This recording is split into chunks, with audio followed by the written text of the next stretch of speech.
오늘은 많은 부모님들의 공감을 얻었던 사례들에 대해서 이야기를 나누어 보고자 합니다. 먼저 장애가 있는 아이들을 키우면서 부모님들께서 이런 말씀들을 굉장히 많이 하세요. 힘겨루기 하기가 지긋지긋하다. 조금만 하기 싫은 것을 회피해도 이제 도망가거나 소리를 지르는 등의 문제 행동을 보인다.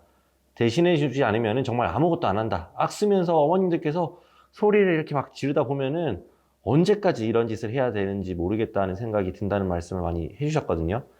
부모님들께서 정말로 이 상황이 됐을 때 정말 힘들어 하시는 부모님들 정말 많이 봤는데 어떤 마음을 갖고 좀 어떻게 아이들을 대하면은 부모님들께서도 좀 편하시고 아이들도 좀 빨리 바뀔 수 있을까요? 아이들마다 정말 상황이 다 다를 거라고 생각합니다.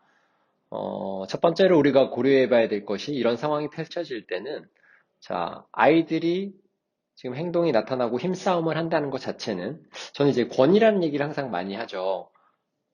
지금 엄마 아빠에게 권위가 없다라는 뜻이기도 합니다. 또는 엄마 아빠에게 권위가 있어도 그 권위에 사실 지금 현재 도전하고 있다라고 표현을 하죠. 제가 예전에 이제 CPI에 대한 얘기 말씀 많이 드렸어요. 그래서 아이들이 이제 문제 행동이 발달되는 단계들이 있고, 거기 각 스텝별로 이제 대처하는 방향이 다르다라고 말씀드렸습니다. 첫 번째로 이 아이들이 문제 행동이 발생되는 모습들을 보면은, 첫 번째가 짜증화 단계 기억나시죠? 그래서 anxiety 짜증화 단계. 근데 이 짜증화 단계는 평상시랑 다른 모습이라고 말씀드렸어요. 평상시랑 좀 다르게 기분이 나빠 보이고, 갑자기 막 손가락으로 뭐 어딜 두드린다거나. 그래서 실제로 CPI에서는 뭐라고 표현하고 있냐면 무지향성의 에너지를 낭비하고 있는 상태라고도 표현을 해요. 그래서 이런 상태가 됐을 때 어른들의 자세는 지지하는 자세, supportive 자세라고 합니다. 이 supportive한 자세는 뭐냐면 공감하는 자세예요. 오늘 누구 땡땡이가 힘들구나. 그 위로해주고, 안아주고, 그 울고 있으면 눈물을 닦아주고, 그래서 공감하는 자세로 아이들을 대하는 거예요. 자, 짜증화 단계가 넘어가면 이 두 번째 단계가 사실 뭐냐면, 이게 바로 사실 권위에 도전하는 자세입니다. 그래서 예를 들어 이제 제가 학교 현장에선 이런 게 있어요. 자, 공부할 시간에 앉아. 그럼 아이들이 왜 앉아야 되는데요? 이런 질문을 던지죠. 자, 이거는 궁금증이 있어서 왜 앉아야 돼요라고 물어봤을 확률이 굉장히 낮죠. 이거는 지금 선생님의 지시사항이 있었고, 선생님의 지시사항에 대해서 이제 그 권위에 도전하는 자세로 볼 수 있습니다. 그래서 우리가 이런 권위에 도전하는 자세가 나올 때는 우리가 directive, 지도하는 자세라고 말씀드렸어요. 지도하는 자세의 핵심은 간단 명료하게, 그다음에 아이가 해야 될 행동을 우리가 지시해야 된다라고 했습니다. 그래서 세 번째 단계에 가서 아이들의 행동이 사실 폭발하는 단계가 오죠. 그게 공격성이 나올 수도 있고, 자해 행동이 나올 수도 있고, 또는 바닥을 구르거나 텐트럼 상황들이 펼쳐질 수 있죠. 그래서 이 단계에서는 사실 우리가 신체적인 중재를 할 수밖에 없는 상황이 옵니다. 그래서 공격성 있으면 이제 우리가 블로킹도 해야 되고요. 사실은 행동은 안 일어나게 막아주는 게 제일 좋기는 합니다. 어른들, 당연히 이제 부모님들도. 자, 요 단계가 넘어가게 되면은 우리가 텐션 리덕션, 이래서 긴장이 완화되는 단계가 무조건 와요. 아이가 이제 행동의 고점을 찍고 내려오기 때문에.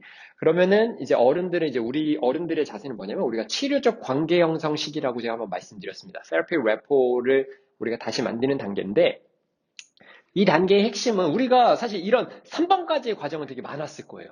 그리고 아이가 긴장이 완화되는 단계까지도 있었을 거고. 하지만 어른의 대처가 치료적 관계 형성하는 단계를 거쳤냐? 여기는 대부분 제가 보면 아니에요. 자, 치료적 관계 형성에서의 핵심은요, 권위가 어른에게 있음을 다시 한번 재확인시킨다입니다. 그래서 만약에 말을 잘 하지 못하거나 자폐 성향의 아이라고 한다면, 저는 항상 토큰보드의 활용을 말씀드렸어요. 평상시에 토큰보드를 쓰고 있다면 아이가 문제 행동이 터지고 가라앉을 때 토큰보드를 활용해서 어른이 이제 지시사항을 내리고 토큰을 모으는 이 작업들을 통해서 권위가 있음을 다시 한번 알려준다고 했어요. 말을 잘하는 친구여도 마찬가지입니다. 말을 잘하는 친구한테는 왜 아까 그런 행동을 했는지에 대해서 다시 상기시켜주고, 어떻게 했었어야 되는지에 대해서 다시 한번 알려주는 거예요. 그래서 어른에게 권위가 있고, 모든 결정사항은 엄마, 아빠, 어른에 의해서 결정되는 거야 라는 권위가 있음을 알려주는 요 단계가 바로 치료적 관계 형성 시기예요. 그래서 이런 힘싸움이 많다는 것은 그 권위가 어른에게 있음을 아이가 인지하지 못했다는 상태입니다. 그래서 이 치료적 관계 형성에서는요, 언제든지 이제 CPI에서 뭐라고 말하냐면 다시 3번, 2번으로 돌아갈 수 있어요. 그렇다고 해서 우리가 이걸 포기하면 안 되는 거예요. 우리가 이제 조심스러워하는 경향들이 있습니다. 아, 이제 문제 행동이 줄었으니까 좀 조심히 접근해야지. 그게 아니에요. 사실 조심히 걷는 걸 우리는 영어에서 뭐라고 표현하냐면 계란판 위를 걷는다라고 표현해요. 근데 이 상태는 계란판 위를 건너서는 절대로 아이에게 우리 어른이 권위가 있음을 상기시켜줄 방법, 이게 상기시켜줄 수가 없어요. 계란판을 부셔버리고 어린에게 아니야 지금은 엄마 아빠의 지시사항을 따르는 거에 대한 확실한 상기를 시켜 이렇게 알려주는 게 매우 중요하다는 말씀을 드리고 싶어요. 그래서 보통 엄마 아빠들이 이제 문제 행동이 좀 줄었으니까 아예 여기서 대화를 끝내는 경우도 있고 아예 전환으로 다른 활동을 하는 게 있는데 절대 그러면 안 돼요. 아까 자 토큰보드 다시 활용하거나 아까 잘못한 것을 다시 상기시키면서 그런 것들을 이어갔으면 좋겠습니다. 그래서 제가 지금 요 말씀드린 요 부분들이 사실 반복이 되다 보면은 사실 어른들에게 사실 권위가 생기는 거예요. 어른의 허락을 받을 수 있게 되는 거고. 그래서 이 제가 말씀드렸던 이 발달 단계 이 네 가지 모델 여기에 대해서 좀 많이 좀 기억을 하셨으면 좋겠어요. 지금 소장님께서 말씀해 주셨던 게 어쨌든 이런 힘싸움을 하는 상황에서 이 아이의 행동에 따라서 어떤 단계로 좀 대처를 했으면 좋겠다 이렇게 말씀을 해주셨는데 이런 부분들도 궁금하실 것 같아요. 이 감각추구라는 이런 행동 같은 경우에는 이 네 단계에서 어디에 들어가지? 어쨌든 부모님들께서 이 감각추구 행동도 뭐 막으려고 이제 애를 쓰신다거나 이런 경우가 되게 많으실 것 같은데 이 경우에도 사실 이 힘겨루기라는 게 충분히 오갈 수 있을 것 같거든요. 이런 경우에는 부모님께서 좀 어떻게 대처하시면 좋을까요? 이거는 사실 권위랑 전혀 상관은 없습니다. 감각 추구라는 거는 내 만족이고 제가 감각 추구에 대한 얘기는 많이 말씀을 드렸지만 감각 추구는 이렇게 못하게 한다가 능사가 아니에요. 우리는 감각 추구에 대해서 다시 생각을 해야 되겠지만 아까랑 그래서 질문이 전혀 다른 이거는 맥락이 아예 사실 다른 거예요. 힘싸움으로 가서는 안 돼, 가서도 안 되는 거고 그래서 아예 이건 다른 거다. 그래서 감각 추구에 대한 행동은 여러분들이 힘싸움을 해야 되는 그런 문제가 아니라는 거예요. 단 두 가지. 제가 보통 두 가지에 대해서만 아이의 제가 감각 추구에 대한 접근하는 방법이 있는데, 제가 감각 추구를 못하게 해야 되는 두 가지를 보통 설명드리는 경우는 어떤 경우냐면, 제가 영상 보는 거하고, 소위 이제, 넘버 3, 기억나시는지 모르겠어요. 이게 이제 자위, 이런 성적인 행동을 하는 거를 이제 넘버 3라고 표현한다고 했어요, 미국에서는. 이 두 가지에 대해서는 제가 감각 추구를 못하게 하는 게 낫습니다라고 해요. 왜냐면 이 두 가지는 중독성이 너무 세기 때문에 허용을 했을 때 늘어날 수 있는 가능성이 매우 높아서 그런 거고. 자, 이 두 가지 상황을 제외하고서는 감각 추구는 못하게 하는 게 절대 능사가 아닙니다. 감각 추구는 각자만이 가지고 있는 제가 감각 추구가 일어나는 상황들에 대해서 항상 두 가지 설명드렸죠. 첫 번째는 내가 스트레스를 받고 불안도가 높아졌을 때 감각 추구를 한다. 두 번째는 할 게 없을 때 감각 추구를 한다. 이 꺼리를 없애려면은 어찌됐든 할 게 없으니까 바쁘게 만들어주는 게 중요하고, 그래서 상황을 구조화시켜주고, 시간표를 돌리고, 이런 것들이 이제 도움을 줄 수 있고, 불안도와 스트레스는 다른 경우예요. 이건 누구나 불안도와 스트레스가 있고, 누구나 감각추구를 한다라고 했어요. 그러면 그 아이는 내가 하는 감각 추구가 내가 받았던 스트레스를 지금 푸는 과정이에요. 이걸 못하게 하면 당연히 아이는 또 다른 스트레스가 오기 마련인 거예요. 그래서 우리가 절대 이런 식으로 접근하면 안 되고, 이건 좀 복잡한 문제인데, 제가 그랬어요. 감각 추구에 대한 얘기만 해도 우리가 또 하루 종일 얘기할 수 있는 부분이에요.